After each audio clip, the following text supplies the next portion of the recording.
오늘 말씀은 골로새서 2장 20절에서 3장 4절까지의 말씀이 되겠습니다. 오늘 이 말씀을 우리가 함께 읽으면서 이 말씀이 주는 귀한 진리 또 깨달음을 우리가 함께 누리기를 바랍니다. 20절에서 4절까지 말씀 다 같이 함께 읽겠습니다.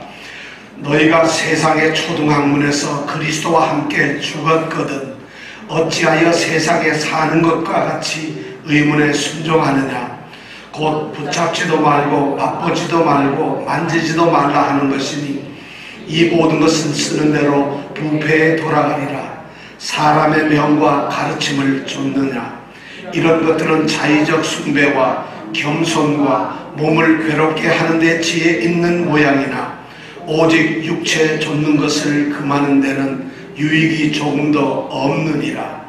그러므로 너희가 그리스도와 함께 다시 살리심을 받았으면 위의 것을 찾으라. 거기는 그리스도께서 하나님 우편에 앉아 계시느니라. 위의 것을 생각하고 땅의 것을 생각지 말라.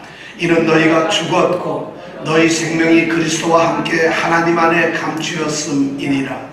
우리 생명이신 그리스도께서 나타나실 그때에 너희도 그와 함께 영광 중에 나타나리라.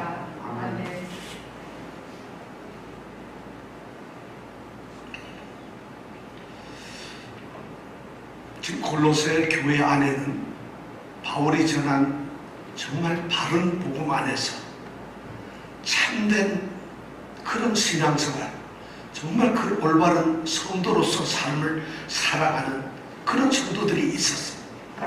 그런데 그 성도들을 위협하는 가짜들, 거짓 가르침, 거짓 선생들이 그 교회에 침투했습니다. 바울은 지금 이 골로새서 2장 8절에서부터 19절까지 말씀이 계속되는 가운데서 그들의 거짓적인 잘못된 가짜들이 어떤 것인가 하는 것을 우리들에게 말해주고 또 골로새 성도들에게 강력하게 경고했습니다. 그들은 마치 그럴듯한 것을 가지고 그들이 그럴듯하지도 않은 전혀 상식적이지도 합리적이지도 않고 믿을만 하지도 않은 것을 가지고 만약에 교회 성도들을 유혹했다면 우리도 안 속아요. 하물며 골로새 바른 신앙을 가졌던 그 성도들이 속을 리가 없죠.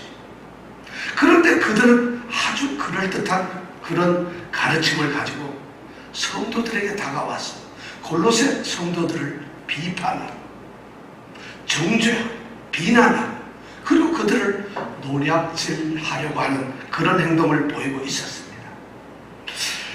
바울이 그가 복음을 전하고 세웠던 교회들 또 그가 알고 있는 교회들에게 쓴 피본지들을 가만히 보면 중요한 교회들에게 쓴 그 중요한 서신서들을 보면은 바로 이러한 문제에 대해서 아주 강력하게 경고를 하고 있어요. 바울의 서신서에 보면은 교회마다 문제를 다 가지고 있어요. 그 문제점에 대해서 강력하게 경고하고 그 문제를 어떻게 하면 해결할 것인가 하는 해결책을 제시하고 있습니다. 바른 복음 참된 신앙 그것을 받아들이고 그 안에서 믿음 생활을 하고 있는 성도들이 이런 가짜 잘못된 것 그런 것에 유혹되어서 그들이 그리스도를 떠나는 그런 것을 바울 사도는 도저히 받아들일 수가 없어요. 자신이 전했던 그 참복음을 받아들이고 그리스도 안에서 그리스도의 참된 제자들 하나님의 자녀들이 된 그 성도들이 그렇게 허무하게 물러나는 것을 바울은 안타깝게 정말 고통스럽게 그건 견뎌낼 수 없는 일이라고 바울은 고백하고 있습니다. 오늘 이 경고도 오늘 이 나온 말씀도 바울은 매우 간절한 호소를 하고 있어요. 그러나 이 호소를 가만히 보면 아주 간결하면서도 아주 강력한 그러한 경고를 하고 있다는 것이에요. 바울의 경고를 보면은 매우 강력합니다. 그는 성도들이 잘못된 것에 빠지는 것을 보면서 뭐 그럴 수도 있겠구나 용납하지 않아요. 타당하게 타협하지도 않아요. 잘못된 것을 바울 사도는 아주 신랄하게 직선적으로 그러면서도 아주 강력하게 그렇게 경고를 합니다. 그래서는 안 된다는 것이에요. 그 대표적인 게 갈라디아서 1장 7절 8절에 있는 말씀이에요. 갈라디아 교회 성도들이 바울이 전한 복음이 아닌 다른 복음을 쫓고 있어요. 갈라디아서 1장 7절 8절에 바울이 하는 얘기는 뭐냐? 첫마디가 다른 복음은 없다는 것이에요. 다른 복음은 없다. 다만 어떤 사람들이 와서 복음처럼 이야기하는 것은 괜히 너희들을 흔들어져 있는 것이다. 우리가 그런 것이 많죠. 그러면서 또 나가서 그들이 하는 짓거리들은 뭐냐? 그리스도의 복음을 갖다가 변질시키는 것이다. 그러면서 그가 8절에서 엄청난 얘기를 하죠. 나를 포함한 우리들 뿐만 아니라 혹시 하늘로부터 내려온 천사들일지라도 우리가 처음 너희에게 전했던 그 복음, 그것 아닌 다른 복음을 전한다고 한다면 우리도 하늘의 천사도 저주를 받을지어다. 그는 자신이 전한 복음에 대한 확신도 있었고 다른 복음에 흔들리는 성도들을 그는 너무 안타깝게 생각합니다. 사실 그것이 목회자의 심정인지 몰라요. 저도 우리 성도들이 바른 신앙이 아니고 자신의 주장을 고집을 내세우면서 혹시라도 비성경적, 비복음적인 그러한 모습을 보이는 듯 할 때는 마음이 아파요. 예배에서, 신앙 삶에서, 기도의 삶에서 어긋나는 것을 볼 때는 너무 안타깝다는 것이. 여러분, 바울이 지금 그런 심정으로 지금 얘기하고 있습니다. 지금 골로새 교회에 바로 다른 복음을 전하는, 골로새 교회에 지금 갈라디아 교회처럼 다른 복음을 전하는 거짓 선생들이 있었어요. 바울 사도는 2장 8절부터 19절에서 그런 거짓 가르침에 대해서 그 신랄하게 그 허상이 무엇인가를 지금 하나하나 아주 정확하게 밝혀냈어요. 그러면서 성도들을 향해서 이제 그것에 대해서 너희들이 이런 거니까 그것은 가짜라고 이야기를 한 후에 오늘 20절부터 결론을 내면서 마지막으로 간절하게 호소합니다. 바울이 지금 호소하는 오늘 말씀, 결론적인 말씀은 2장 20절에서부터 3장 4절까지 있는 말씀이에요. 이 말씀은 매우 중요한 두 가지로 구성되어 있어요. 그가 경고하는 핵심적인 두 가지는 이 두 가지를 너희들이 반드시 알아야 된다는 것이에요. 첫 번째가 뭐냐면 2장 20절에서 말하는 거예요. 너희들은 그리스도와 함께 죽었다. 바로 이것이 첫 번째 하는 얘기예요. 그리고 두 번째 하는 것은 3장 1절에서 너희들은 그리스도와 함께 다시 살았다. 이 두 가지가 바울 사도가 결론적으로 지금 골로새에 있는 교회들, 그 성도들을 향해서 지금 권면하고 있는 그런 말입니다. 이 말의 의미가 뭘까요? 너희들이 지금 자신이 어떻게 구원을 받았는지, 너희들의 지금 위치가 어디인지, 너희들 성도로 가는 너희들의 신분이 도대체 무엇인지 항상 그것을 생각하라는 거죠. 너무 중요한 말씀이에요. 거짓 가르침에 속아 넘어가는 그 성도들이 바울의 눈에는 지금 보이는 것이에요. 골로새 교회를 향해서 그는 기도를 하고 이 편지를 쓰면서 골로새 교회 안에서 거짓된 가르침에 흔들리는 알지 못하는 그런 참된 성도들이 있다는 것을 봅니다. 그들이 왜 그렇게 되고 있을까? 아마 바울이 생각할 때는 두 가지 이유라고 생각할 거예요. 첫 번째는 뭐냐면 그들은 비록 성도라고 불리면서 겉으로는 성도인 척하지만은 실제로는 주님 안에서 거듭난 적이 없는 참된 중생을 경험하지 못한 짝퉁 성도들이 가짜들이거든. 성도 인체하고 교회에 앉아있는 사람들이 있거나, 사실 중요한 말이죠. 아니면은 그리스도를 믿어요. 그리고 구원을 믿고 있어요. 그리스도를 자기는 받아들이고 주로 모시고 있다고, 살고 있다고 생각을 해요. 그렇게 사실은 그들을 믿고 있어요. 그런 성도들이에요. 그런데 그런 성도로서의 자신이 누구인지, 자신의 존재감, 자신의 신분에 대한 의식이 전혀 없다는 거예요. 실제로 자기는 구원을 받은 성도인데, 성도라는 것이 도대체 내가 어떤 존재인지를 전혀 인식하지 못하는 그런 성도들이 거라는 거예요. 가짜이거나 자신이 성도라는 것을 올바르게 인식하지 못한 사람들이라는 것이죠. 그렇다면 오늘 바울의 이 골로새 교회를 향한 말씀 가운데서 우리 성도들이, 우리가 분명하게 인식해야 될 우리 성도라고 불리우는 우리들의 그 신분, 위치는 도대체 뭘까요? 오늘 첫 번째 우리가 생각해야 될 것이 있습니다. 오늘 첫 번째, 우리의 위치가 무엇이냐? 우리는, 성도는 그리스도와 함께 죽었다. 성도들이 누구냐? 여러분, 성도가 누구냐? 그러면 우리가 첫 번째로 할 수 있는 말은 그리스도와 함께 죽은 존재들입니다. 이것을 기억해야 된다는 거죠. 우리는 예수 믿으니까 마치 꽃방석에 앉아서 너무 행복한 삶을 사는 것처럼 이렇게만 생각하고 있어요. 아니, 그렇게만 생각하는 것도 아니라 그냥 습관적인 종교생활을 하면서 살아가는 것이 성도라고 착각을 하고 있어요. 그런데 바울 사도가 오늘 말하는 것은 성도, 그들은 그리스도와 함께 죽은 존재라는 것이에요.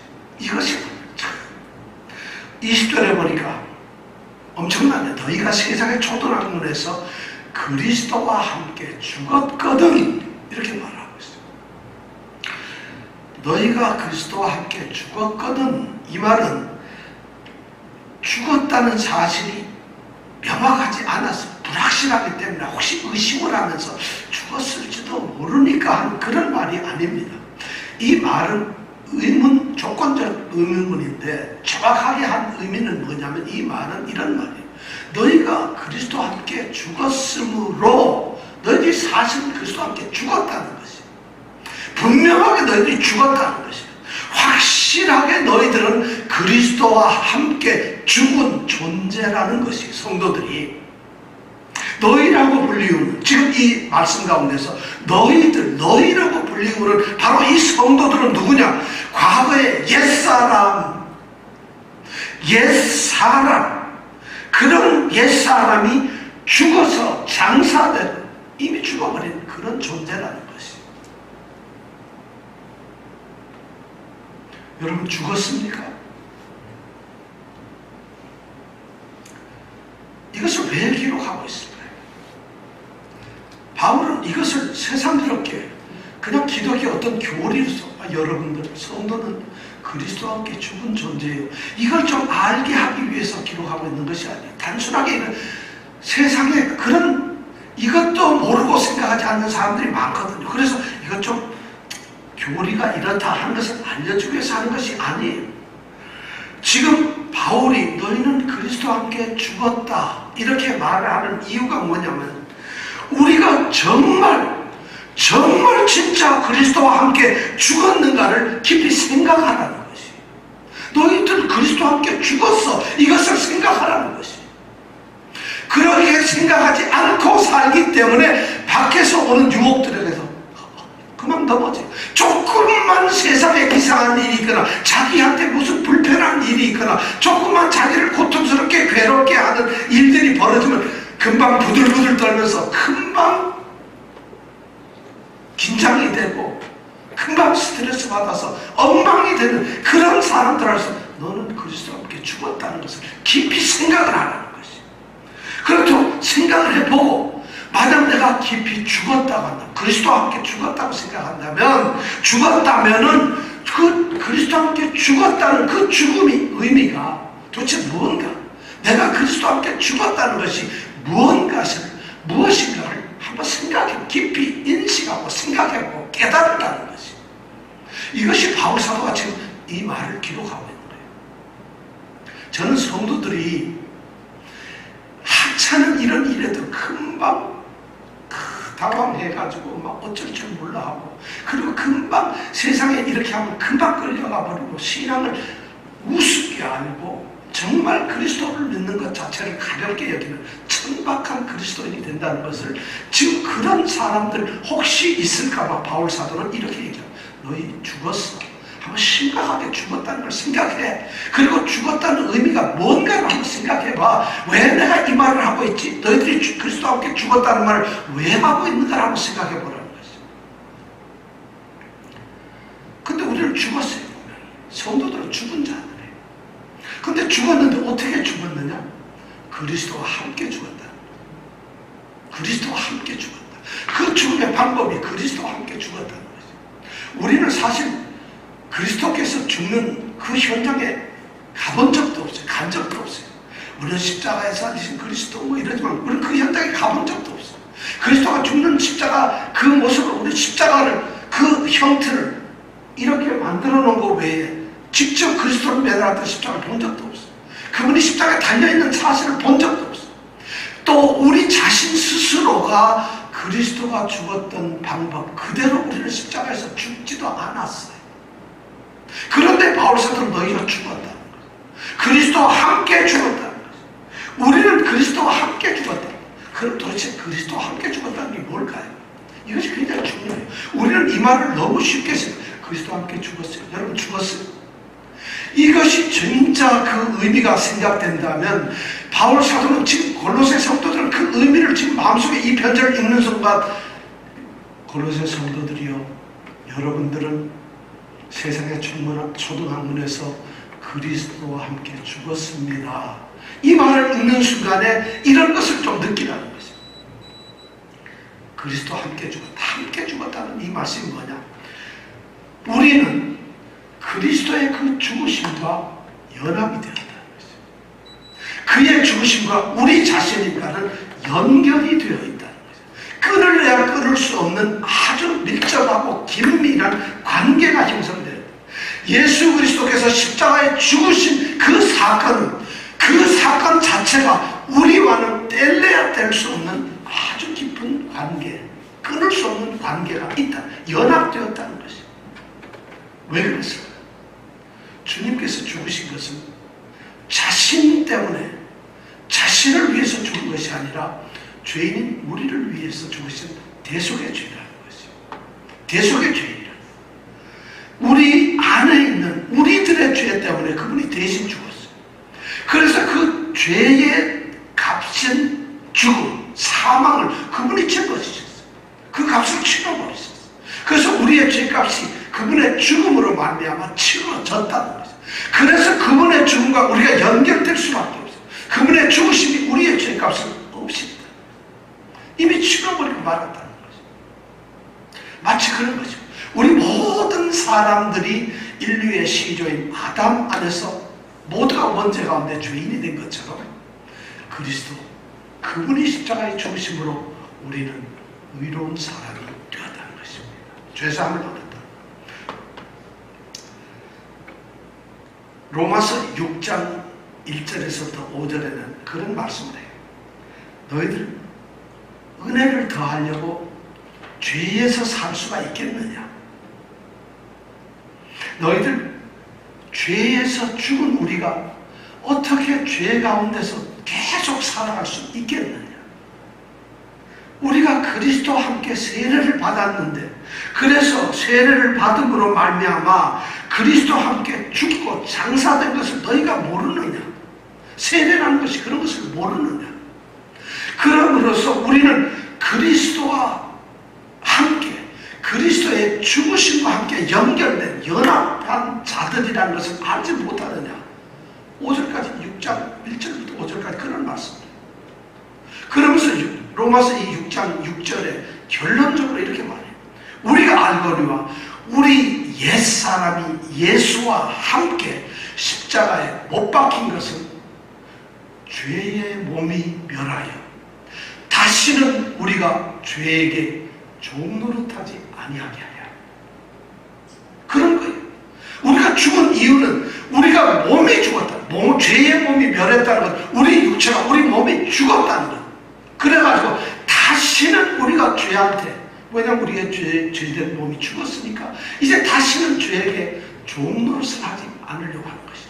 그래서 우리가 죽었다는 것이에요. 이것이 바로 죽음이 그리스도와 함께 죽었다는 의미예요. 우리 그리스도와 함께 죽었어요. 여러분, 이것을 기억해야 돼요. 이것이 기억되지 않는 사람은 신앙생활의 뿌리부터 흔들려 버립니다.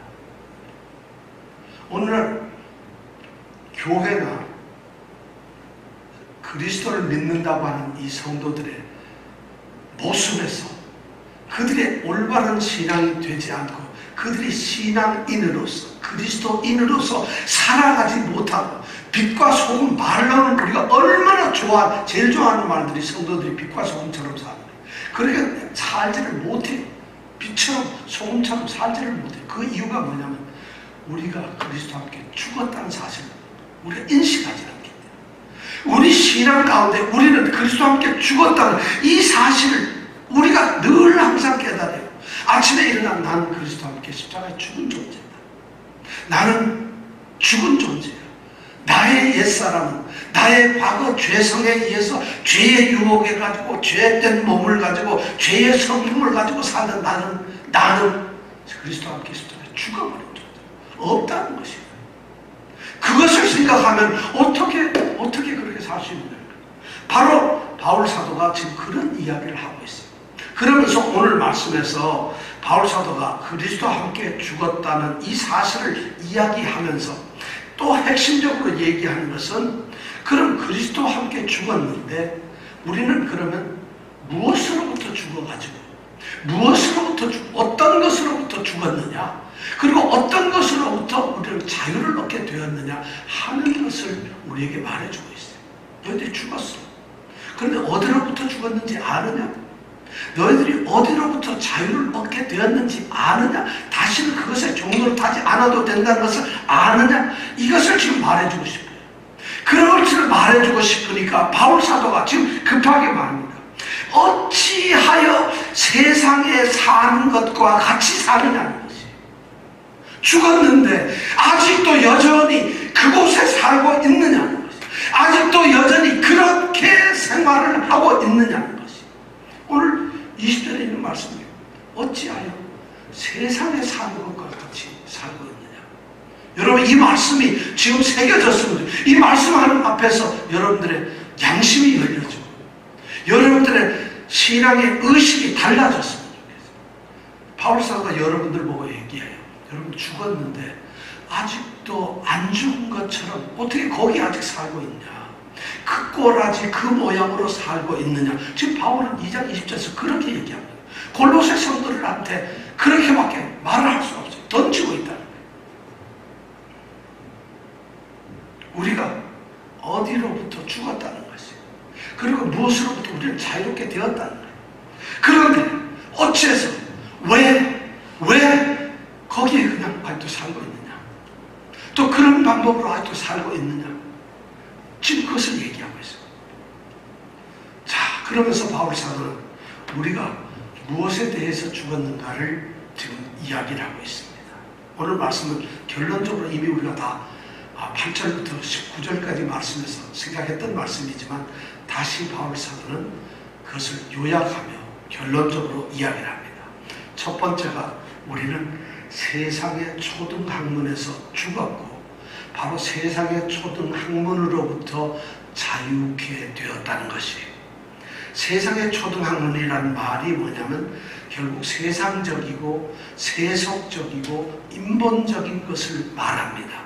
세상이 가르치는 이론들, 세상에서 추구하고 바라는 그런 가치들, 세상에서 행하고 사용하는 그런 방법들, 세상이 또 지배하고 세상을 다스리고 세상을 이끌어가고 있는 그런 영적 존재들, 영적 세력들, 그런 지배 아래로부터 우리는 죽었다는 거죠. 우리는 거기로부터 우리를 벗어나서 자유를 가졌다. 이 말은 다시 말하면 우리는 과거에는 바로 그런 사람들이었다. 세상에서 주는 거, 세상이 뭐 하는 거 좋다 그러면 그걸 쫓아갔어요. 세상에서 달콤하다면 그걸 좋아했어요. 세상에서 이것이 최고라면 그것 때문에 밤잠을 못 잤어요. 세상에서 이런 것을 이야기하면 밤새 전화기를 들고 그것을 쫓아갔어요. 세상에서 뭘 좋다면 우리는 죽는 줄 사는 줄 모르고 그 일을 했다는 거예요. 우리의 옛사람들이, 옛날 생활 방식들이 그렇게 살았다는 거예요. 우리는 세상의 사람들이었어요. 그런데 바로 거기에서 죽었다는 것이죠. 옛날 사람들은 죽었다. 그리스도인 성도라는 것은 옛날 사람이 아니라는 것이에요. 옛날 사람에서 깨끗이 죽어버리고 없다는 것이에요. 그런데 어째서 여전히 세상에서 아직도 살고 있는 것처럼 사느냐는 것이에요. 우리의 믿음에 아주 중요한 도전을 주는 말씀이죠. 옛사람으로 아직도 살고 있어요. 옛날 방식대로 살고 있어요. 그리고 그것이 마치 현명하고 지혜롭고 그것이 마치 옳은 것처럼, 그리고 그렇게 살아야만 세상에서 낙오가 되지 않는 것처럼 세상의 어떤 방식대로 살고 있다는 것이죠. 우리가 지금 누구인지, 성도로서 우리 자신의 지금 위치가 어디인지, 우리의 신분, 우리 존재가 지금 어떤 건지 아직 인식도 못, 깨닫지도 못하고, 그러면서 성도라고 옛날처럼 살고 있다는 것이죠. 옛날처럼, 옛사람처럼 살고 있다. 바울이 지금 이렇게 말하는 것은 이런 거예요. 비록 우리가 세상에 살고 있어요. 그러나 세상적으로 살지는 말아야 된다는 것이죠. 우리는 세상적으로 살아서는 안 돼요. 세상에 우리는 살 수밖에 없는, 우리는 사람이잖아요. 세상에 살고 있어요. 그런데 세상적으로 살아서는 안 된다는 거예요. 세상이 말하는 세상의 것들 때문에 웃고 떠들고 그러면서 그것에 감동을 받고 그것에 끌려가지고 그것이 마치 나를 이끌어가는 큰 가르침인 것처럼 세상이 말하는 것이 아니라 우리는 새로운 가르침, 새로운 생명, 새로운 우리는 교훈을, 바로 그리스도라는 아름다운 분, 너무 존귀한 주님을 우리를 모시고 있다는 것이죠. 그러니까 세상적으로 살지 말라는 것이죠. 바울 사도는 갈라디아서 5장 24절에 이렇게 말합니다. 그리스도 예수의 사람들은, 바로 우리를, 성도들은, 그리스도 예수의 사람들은 그 육체와 함께, 그 몸과 함께 그 정과 욕심을 십자가에 못 박았다는 거죠. 여러분들의 몸이 십자가에 못 박혔어요. 옛날 사람으로 살던 우리의 육신적인 모든 것이 십자가에, 우리의 정과 우리의 욕심을, 모든 것을 뭉뚱그려가지고 옛사람이 완전히 십자가에 못 박혔다. 바울은 그렇게 얘기를 하고 있어요. 그리스도의 예수의 사람들이 그렇다.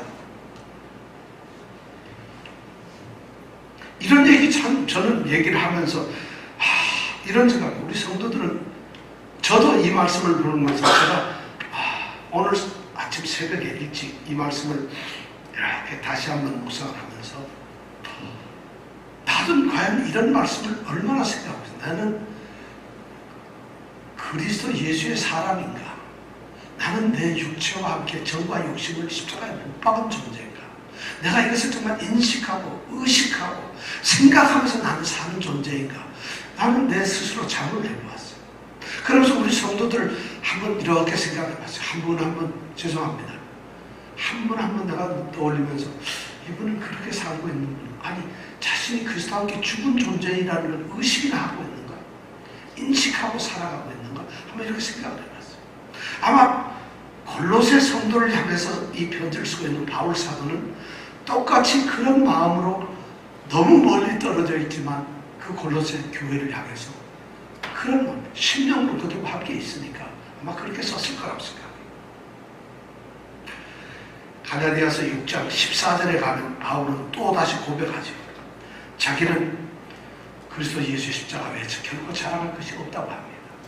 그리스도로 말미암아서 세상이 자기를 위해서 세상이 십자가에 못 박히게 되고 자기도 세상을 향해서 십자가에 못 박혔다고 이야기합니다. 이것이 바울이 가졌던 자기의 간절한 고백이었어요. 그런 고백을 하는 바울이기 때문에 똑같이 골로새 성도들, 아니 오늘날 성도들이 그런 것을 갖기를 원하고 있다는 것이. 여러분, 우리는 세상에서 죽은 존재들입니다. 세상이 우리를 지배하지 않도록 해주세요. 세상 일을 하지 말라는 것이 아니라 그것이 우리를 지배하고 우리가 거기에 끌려가고 그것이 우리의 가장 높은 자리를 차지하지 않도록 하라는 것이. 이거 너무 중요한 거예요. 여러분 배고프면 밥 먹어야 돼요. 즐거운 일 해야 되는 것이에요. 그런데 그것 때문에 그리스도가 멀어져서는 안 된다. 그리스도가 다음 자리로 밀려서는 안 된다. 그리스도를 잊어버리는, 그리스도를 잠깐 놓아버리는 이런 자리에 있어서는 안 된다는 거예요. 왜냐하면 그리스도와 함께 죽었기 때문에, 함께 있기 때문에. 두 번째는 바울 사도가 우리가 무엇으로부터 죽었는가? 두 번째는 21절, 22절에서 말을 합니다. 우리는 의문, 글로 쓴 것들, 바로 율법에 대해서 죽었다고 말을 합니다. 우리는 율법으로부터 자유롭게 되었다는 것이죠. 그 당시의 사람들이, 또 오늘날 사람들이 그래요. 율법, 어떤 규칙, 규정, 어떤 제도 시스템에서 요구하는 그런 모든 것들을 지키고 잘 따라야만, 그렇게 율법을 준수하는 행위를 해야만 그들은 구원도 얻고 올바른 신앙을 가질 수 있다고 그렇게 가르치는 사람이 있어요. 율법을 지켜야지. 율법에 정한 것들을 하나도 빠뜨림 없이 지켜야지. 그래야만 우리가 구원을 얻게 되고 참으로 믿는 성도가 된다는 것입니다. 그런데 바울은 그리스도와 함께 죽은 사람들은 그게 아니라는 거예요. 그래서 20절에 보면 분명하게 너희가 그리스도와 함께 죽었다. 근데 세상에서 사는 것처럼 의문에 어찌하여 순종을 하느냐는 거죠. 의문에 어떻게 순종을 하고 있느냐는 거죠. 그런 의문에 순종하는, 율법에 순종하는 율법적 행위에 대해서 지금 냉정하게 지금 비판하고 있어요. 율법적 행위를 아직도 너희들이 순종하고 있냐? 그런 행위를 왜 하고 있느냐? 거기서 죽었고 거기서 자유를 그리스도와 함께 얻었는데, 그리스도 그분은 율법을 종결시키고 완성시키고 율법을 맞춰버렸는데, 율법을 폐지시켜버렸는데, 그런데 그리스도와 함께 죽은 너희가 아직도 율법을 붙들고 있느냐는 것이, 율법의 그런 행위를 지키려고 그런 것에 아직도 행동을 하고 있다는 것이. 그러면서 바울은 그 율법의 행위에 대해서 세 가지 아주 신랄한 비난, 비판을 하고 있어요. 첫 번째, 바울은 율법의 행위에 대해서 조롱하고 있어요. 비웃고 있어요. 그것이 바로 무슨 말이냐? 21절에 말합니다. 붙잡지도 말고, 바꾸지도 말고, 만지지도 말라. 율법이 너희들에게 말하는 게 뭐냐? 도대체 뭐냐? 툭하면, 야, 그거 붙잡으면 안 돼. 그거 너희들 맛보면 안 돼. 너희들 그거 만져서는 안 돼. 이런 거라고. 뭘 먹으면 안 되고, 뭘 마시면 안 되고, 무슨 일을 해서는 안 되고, 뭘 어떻게 하지 마라. 그런 일이, 율법의 행위들이 아직도 그리스도 안에서 율법으로부터 자유를 얻은 너희가, 죽은 너희가 아직도 거기에 얽매여 있다는 것이. 그리스도인의 자유라는 것이 바로 그런 거예요. 그리스도인들은 모든 것이 가능한 사람들이에요. 그러나 그리스도 안에서 종으로서 우리는 그리스도의 뜻 안에 순종을 해야 되는 사람들이에요. 바로 그런 사람들이 되었다. 오늘날 교회를 사실 문제 삼고 있는 것들이, 문제를 일으키고 있는 것들이 바로 이런 것들이에요. 교회의 싸움의 거의 100%는 이런 것들로 싸워요. 우리 교회 왜 바자회 합니까?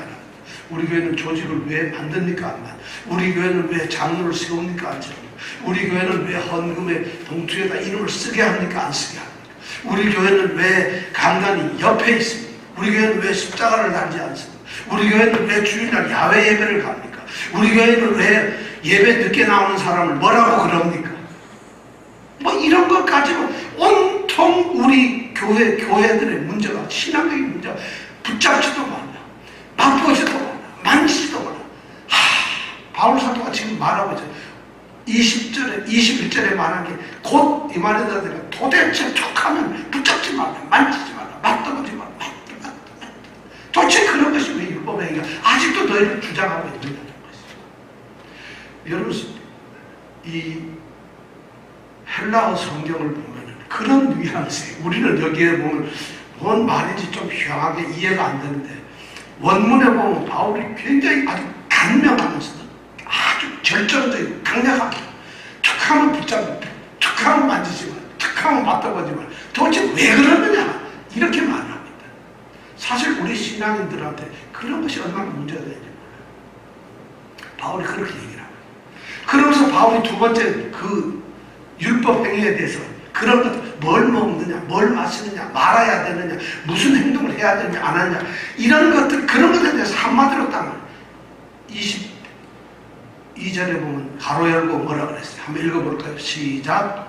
이 모든 것은 쓰는 대로 그때에 그러하여라. 이게 무슨 말이에요? 율법에서 말하는 붙잡지도 맛보지도 만지지 말라고 하는 그런 모든 것들이 뭐냐? 쓰는 대로 썩어지는 것들, 썩어 빠진 것들. 그것들은 한 번 쓰기만 하면 다 없어질 것들, 이 세상에 있지도 않을 것, 썩어질 것들, 그런 것들이라는 것이, 그런 것들이. 그것들은 절대로 썩어질 뿐만 아니라 그런 것들을 갖다가 영원하지도 중요하지도 않은데 왜 그런 것을 붙들고 있느냐는 것이. 사실 참 우리가 이런 걸 보면 여러분 정말 기쁘지 않아요? 그리스도 안에서 모든 것이 자유예요. 그리스도 안에서 주님께서 우리에게 주시는 이 자유, 기쁨이란 바로 이런 것이에요.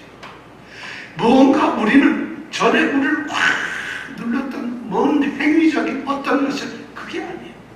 우리가 구원을 받는 건 뭘 해야지, 뭘 하지, 하지 말아야지, 뭘 해야지 이런 것들로 받던 구원이 아니라 우리는 그냥 그리스도께서 십자가에 죽으심으로 말하는 그를 믿는 자들에게 그냥 은혜로 쏟아지는 구원이라는 거예요. 은혜로 주어지는 구원이라는. 그렇기 때문에 우리는 그 모든 것을 하면서 자유예요. 우리가 구원을 행위로 얻었다면 우리는 당연히 그 행위에 얽매여 있을 거예요. 주님은 지금 우리에게 말하는 그거 아니지 않느냐. 너희들이 은혜로 구원 얻지 않았느냐. 너희들이 내가 죽음으로 나를 믿음으로 말미암아 너희가 구원을 얻은 것이 아니냐는 것이. 바울 사도는 지금 그 얘기를 하고 있어. 너희들 이런 거 아니야? 너희들 지금 그리스도와 함께 죽지 않았어? 죽었잖아.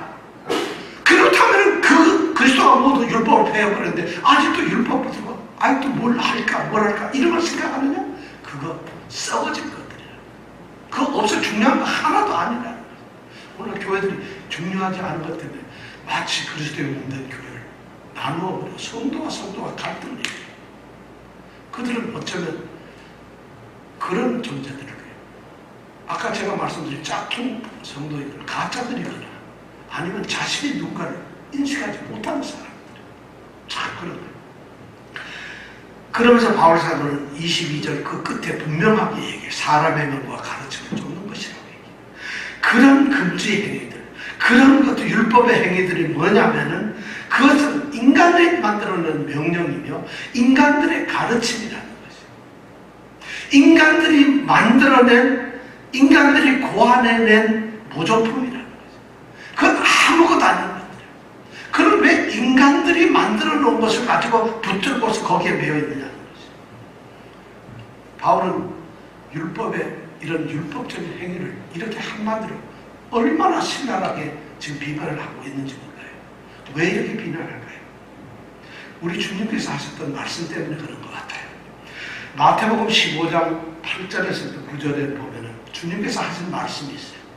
바리새인들이 형식, 겉으로 그럴듯한 채 마치 가짜 성도들이 성도인 채 하는 것처럼 바리새인들이 겉으로 굉장히 의식적이고 형식적이고 그들은 아주 율법의 의로서 완전한 것처럼 하는 그런 바리새인들을 향해서 예수님께서는 마태복음 15장 8절 9절에서 이렇게 말해요.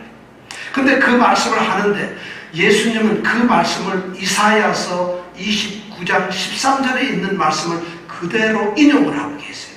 그 말씀이 뭐냐면 이 백성이 입술로는 나를 존경하되 마음은 내게서 멀도다. 입술로는 나를 존경하는데 마음은 멀리 있어. 입만 떠들어대고 입만 하나님, 입만 내 주, 입만 예수 그리스도 하지만 그들의 마음은 나하고 관계가 없다. 멀리 떨어져 있다. 왜 그럴까? 그들은 사람의 계명으로 교훈을 삼아 가르친다. 주님께서 말씀하고 사람의 계명으로 교훈을 삼아서 가르치는 것인데 그것이 결국 뭐냐? 나를 헛되이 경배한다. 나를 경배하는 거 가짜라는 거예요. 헛된 것이 아무런 나는 그런 경배 받은 적도 없다는 거죠. 나는 그런 경배가 내게는 아무 필요가 없다는 거죠. 아니 그건 경배 자체가 아니라는 거죠. 사람의 가르침. 율법의 행위가 바로 그런 겁니다. 근데 교회는 지금도 사람의 가르침을 쫓으려고 요즘도 교회를 얽매이는 거지. 마치 그런 걸 탁 하면은 굉장한 믿음이 있는 아주 신실하고 경건한 성도일 것처럼 여러분 자유하십시오. 그리스도 안에서 마음껏 자유하십시오. 그러나 그리스도의 말씀에 종이 되십시오. 그리스도의 철저하게 순종을 하십시오. 그리스도 그분이 기뻐하시고 그리스도께서 좋아하시고 그리스도께서 바라시는 그런 모습의 성도가 되라는 것이죠. 그것이 우리가 그리스도 안에서 누리는 자유라는 것이죠. 셋째로 바울 사도가 얘기하고 있는 이 우리가 죽었다는 것이 무엇에 대해 죽었느냐, 우리가 무엇으로부터 자유되었느냐. 세 번째 바울이 얘기하는 것은 23절에 있는 말씀, 위선적인 거짓 경건스러움, 위선적으로 경건한 척하고 굉장히 신앙심 있는 척하고 예배 시간에 우리 옛날 시골교회 가보면 장로님들이 꼭 제일 앞에 앉아가지고 경건하게 이렇게 있어요. 말씀을 아주 묵상하면 그분도 훈련도 잘해요. 고개 하나 갖다가 하는데 가끔가다 이렇게는 하지만 경건한 모습을 드러내요. 그리고 너무 행동을 보면 이러면서 경건한 모습을. 오늘 여기 보니까 위선적인 거짓 경건함으로부터 우리는 죽었다는 거예요. 거기서부터 우리는 자유로워졌다는 거예요. 왜냐하면 그 당시에 골로새 교회 안에 들어와서 그렇게 거짓으로 가짜로 이런 것을 막 하고 자기네들이 뭔가 그렇게 해서 특별한 존재, 특별한 은혜 가운데 특별한 신앙 위치, 깊이 속에 있다는 것을 이야기하면서 골로새 성도들을 흔들고 있었어요. 거기에 속지 말라는 거죠. 바울은 지금 그 자유감을 얻은 세 번째 거짓 행위를 오늘 23절에 보면 분명하게 얘기하고 있어요. 그것이 뭐냐면 23절에 보면 이런 것들은 자의적 숭배와 겸손과 몸을 괴롭게 하는 것이다. 이렇게 결론을 내리고 있어요. 자의적 숭배라는 게 뭔가요? 이거는 우리가 전에 지난주에 배웠던 천사 숭배하는 것과 똑같은 거예요. 신비적인 체험 같은 것을 그런 걸 말해요. 신비적으로 어떤 예배를 드리는데 천사들과 같이 천상에서 예배 드리는 것처럼 자기를 신령 가운데 주님의 형상 하나님의 보좌를 바라보며 환상 속에서 와 할렐루야 이렇게 예배를 신비한 체험을 하고 있다. 그런데 바울 사도가 그런 행동을 갖다가 자의적 숭배라고 하고 있어요. 자의적 숭배라는 말이 정확한 말이 무슨 말이냐면 인간이 자신을 위해서 만들어낸 그런 예배라는 거죠. 인간이 자신을 위해서 자기가 임의적으로 자비적으로 만들어낸 그러한 경건행위, 종교라 심하게 말해서 종교, 자신이 만든 종교라는 거지. 자의적 숭배라는 말의 원래의 그 의미가 그런 말. 인간 지가 좋아서 지를 위해서 지 스스로 꾸며내고 만들어낸 그러한 종교 예배라는 거지. 그런 모습을 하는 것이 그렇다고 지금 얘기를 하고 완전히 자기 사적인 자기의 탐욕, 자기의 어떤 욕심을 위해서 자기가 뭔가 드러내고 자기를 나타내고 자기를 뭔가 높여보려고 하는 그런 목적을 가지고 아주 인위적으로 하나님 앞에 그런 경건하지 않다는 거죠. 그런 것을 신비적 그런 체험이라고 바울은 얘기를 하고 있어요. 이러한 예배 숭배, 이러한 신앙적인 모습은 하나님 앞에 가증한 것이. 그래서 그 가증한 것은 반드시 심판을 받아야 된다. 바울은 그렇게 말하고 있어요. 여러분들 예배에 그렇다면 여러분들 지금 경건하게 예배 드리고 있나요? 오늘 여러분들 지금 예배 이 시간 하나님께 온전하게 드리고 있나요? 여러분 예배 시간이 지금 여러분 하나님 앞에서 우리를 사랑하시고 우리를 자녀 삼으셨다. 우리를 죄악에서 건져내셨다. 우리를 영원한 하늘나라로 약속하시는 그런 존재로 만드신 그 하나님께 여러분 예배하고 있나요? 그런 얘기를. 그런데 여러분들이 그런 하나님이 아니고 자신이 만들어낸 그런 종교로 지금 여러분 혹시 예배 드리고 있지 않나요? 가짜 예배 드리지 말라는 것이. 여러분들 인간적으로 그냥 형식적 그런 예배 드리지 말라는 것이에요. 그런 것은 자신이 하는 것이에요. 예배는 말이죠. 그런 것이 아니에요. 하나님께서는 성경에 하나님께 어떻게 예배를 드려야 하는가 말씀하고 계세요. 하나님이 정해놓으신 방법대로 예배를 드리지 않는 것은 하나님이 어떻게 하시는가. 레위기 10장 1절 2절에 보면 그 샘플이 아주 분명하게 보여지고 있어요. 레위기 10장 1절 2절에서 하나님께 합당하게 온전하게 드리지 않은 예배가 어떤 것인가. 거기에 보면은 아론이라고 하는 제사장이 있어요. 인류 우리 인간들에게서 최초로 하나님의 제사장이 된 사람이 바로 아론이에요. 모세의 형님이시죠. 모세의 형님인 이 아론에게는 두 아들이 있어요. 누구죠? 나답과 아비후라고 하는 두 아들이 있어요. 아론 제사장의 아드님이. 그런데 이 두 아들도 뭐냐? 똑같이 제사장인데 너무 제사를 드려보려고 이 형제가 하나님께서 명령하지 않는 불을 가지고 하나님께서 이 불을 써야 된다고 분명히 얘기하는데 그 불이 아닌 다른 불을 가지고 열심을 가지고 제사를 드렸어요. 놀랍게도 그 불이 갑자기 붙어서 두 아들은 순식간에 불에 타서 죽고 맙니다. 가짜로 예배드렸다. 하나님의 방법대로 드리지 않았던 예배, 하나님 앞에 위선적으로 드렸던 예배, 진실하지 않았던 예배, 자의적 숭배는 이렇게 하나님의 징계를 받고 만다는 거죠. 오늘날 우리에게는 이런 징계가 금방 내리지 않는 것이 얼마나 감사한지. 할렐루야. 여러분 불 조심하세요. 카톡 보다가 손가락이 툭 잘라지면 어떡하려고 그래요. 딴 생각하다가 골이 자꾸 툭 나가버리면 어떻게 하겠어요. 졸다가 눈알이 쑥 빠져버리면 어떻게 하겠어요. 여러분 옆에 사람하고 떠들다가 갑자기 혀가 굳어버리면 어떻게 하겠어요. 가짜 예배를 드리던 이 나답과 아비후라는 이 사람들이 불에 다 죽어 말아요. 그것이 레위기서 10장 1절이죠. 딱 두 절에 나와요. 간단해요. 뭐 이유도 없어요. 하나님이 명하신 불 안 썼다. 그래서 불에 다 죽었다. 그렇지. 놀라운 얘기예요. 여러분 예배에 승리하시기 바랍니다. 예배에서 이게 진실한 자의적 숭배하지 말아요. 하나님 모르고 드리는 예배, 하나님이 원하시는 예배가 아닌 것들, 이것이 자의적 숭배예요. 두 번째가 뭐냐? 겸손과 몸을 괴롭게 하는 것. 바로 금욕주의예요. 괜히 금욕하고 절제를 해가지고 몸에 고통을 줘요. 막 금식하고 고통해서 며칠씩 금욕해요. 몸을 괴롭게 해요. 이런 것이 다 위선적인 꾸며낸 것이라. 왜 그러느냐? 그렇게 하면 하나님께 더 가까이 갈 수 있고 뭔가 있어 보이잖아요. 뭔가 더 신령하게 보이잖아요. 뭔가 더 하나님과 가까이 할 수 있는 그럴듯한 방법 같지는 않아요. 나는 주님의 고통에 동참하고자 100일을 굶었습니다. 그럼 고통에 동참하는 게 아니라 주님의 죽음과 함께 죽어버려요. 여러분 그렇지 않아요. 지금 그런 꾸며낸 겸손들, 우리가 지난번 꾸며낸 겸손이란 일부러 겸손함이라는 말을 우리가 19절, 18절에서 배웠죠. 바로 그렇게 해서 금욕적으로 자기 몸을 학대하고 자기 몸을 고통스럽게 하는 그런 걸 가르치면서 교회 안에 쳐들어왔어요. 그래야만 너희들이 더 하나님과 가까워지지 않겠니? 하나님이 너희들을 보면서 너희들은 나를 위해서 정말 철저하구나 이러지 않겠니? 이런 사람 가르칩니다. 거기에서부터 해방됐다는 것이.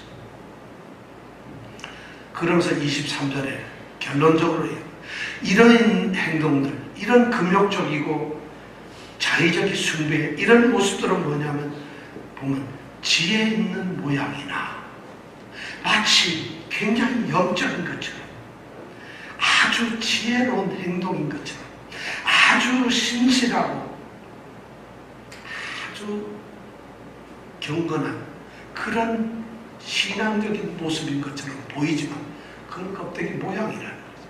모양은 그렇다는 것이죠.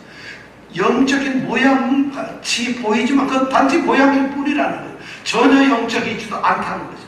결코 참된 경험, 그 참된 경건이 뭐냐는 거예요. 진정한 경건은 우리의 모든 육체적인 소욕, 육체의 탐욕을 금하게 하는 것이에요. 그런데 그런 행동들은 우리를 갖다가 결코 경건한 모습으로 끌어들이는 것이 아니라는 거예요. 가짜라는 거예요. 오히려 그런 것들은 육체의 소욕, 육체의 어떤 탐욕을 더 쫓아가서 육체를 쫓아 쫓아가는 행동이나 이런 말이에요. 그런 짓을 하지 말라는 거예요. 그런 것에서 우리는 죽었고 그런 것으로부터 해방되었다. 이것이 바울 사도가 우리가 그리스도와 함께 죽었다는 말의 의미예요. 이런 데서 죽었습니다. 여러분, 죽었습니다. 우리 성도들은 그리스도 안에서 자유를 누리시기 바랍니다. 정말 자유스러운 일이에요. 자, 그렇다면 우리가 살아야 할 곳은 그리스도 안입니다. 그리고 우리가 살아야 할 방법이 뭐냐? 그리스도와 함께라는 것입니다. 우리가 마땅히 죽어야 할 죄인이었는데 그리스도 그분은 우리를 대신해서 죽으셨어요. 우리는 그리스도가 대신해서 죽으신 그 그리스도의 죽음과 끈끈하게 뗄래야 뗄 수 없는 관계로 연결된 존재들입니다. 그렇다면 우리는 그리스도와 함께 그렇게 연결된 그런 그리스도의 죽음과 함께 죽은 사람들이라면 무엇 때문에, 무엇이 부족해서 세상에 사는 것처럼, 세상 사는 사람들처럼, 세상에 살았던 옛날 사람들처럼 아직도 세상의 초등학문을 쫓느냐는 것이죠. 무엇 때문에?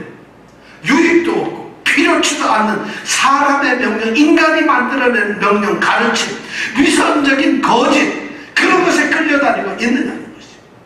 오늘 바울은 그 얘기를 하고 있어요. 죽었다는 이 말을 하면서 그런 얘기를 하고 있어요. 아직도 율법주의, 전통주의, 어떤 의식을 따라야 한다는 의식주의, 어떤 신비한 체험을 해야 한다는 신비주의, 자신 몸을 갖다 고통을 끼고 어떤 뭔가 우리가 그런 행동을 해야 된다는 금욕주의들, 이런 것에 기웃거리고 있어요. 그런 것에 솔깃해 있어요. 그런 것이 뭔가 있어야 된다고 아직도 착각을 하고 있어요. 그런 사람들에게, 그렇게 어리석은 사람들에게 잠깐, 너희는 그리스도와 함께 죽었지 않느냐? 너희는 그리스도와 함께 죽었어. 그런 것에 다 죽은 너야. 이렇게 바울 사도는 얘기하고 있습니다. 여러분, 아직도 여러분들 그리스도와 함께 죽었는데 아직도 그리스도 예수만으로는 여러분 뭔가 부족한 게 있나요? 뭔가 부족해? 아직도 여러분들에게 부족한 뭐가 있나요? 왜 그리스도 예수 위에다가 율법을 보탭니까? 왜 그리스도 예수 위에다가 신비한 체험들을 갖다가 놓습니까? 왜 그리스도 예수 위에다가 세상의 가르침을 슬쩍 끼워 넣습니까? 왜 그리스도 예수만이면 충분한데 거기에다가 직통계시를 갖다 넣느냐는 것이. 왜 그리스도 예수만 가지면 충분하고 모든 것이 되는데 왜 거기에다가 억지로 금욕행위를 해가서 더하느냐는 것이. 바울이 지금 그 얘기를 하거든요.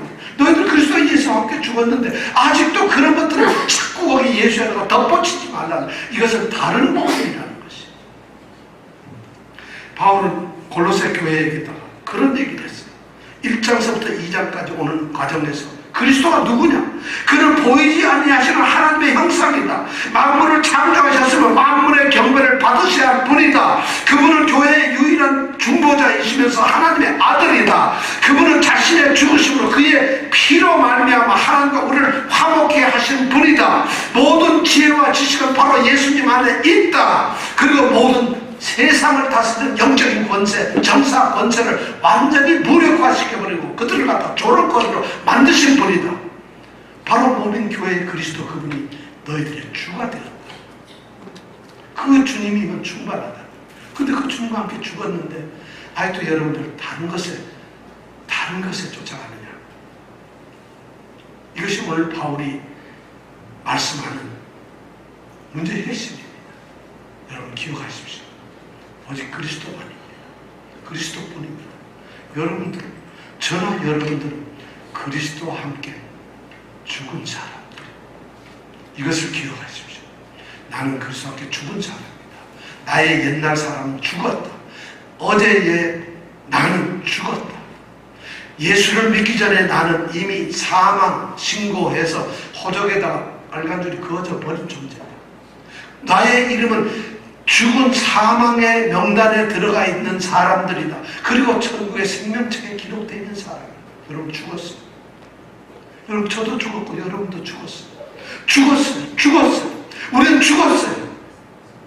이것을 기억하시길 바랍니다. 이렇게 우리가 살아야만 된다는 것을 바울 사도는 말하고 있습니다. 이 죽음의 축복이 여러분들에 있기를 바랍니다.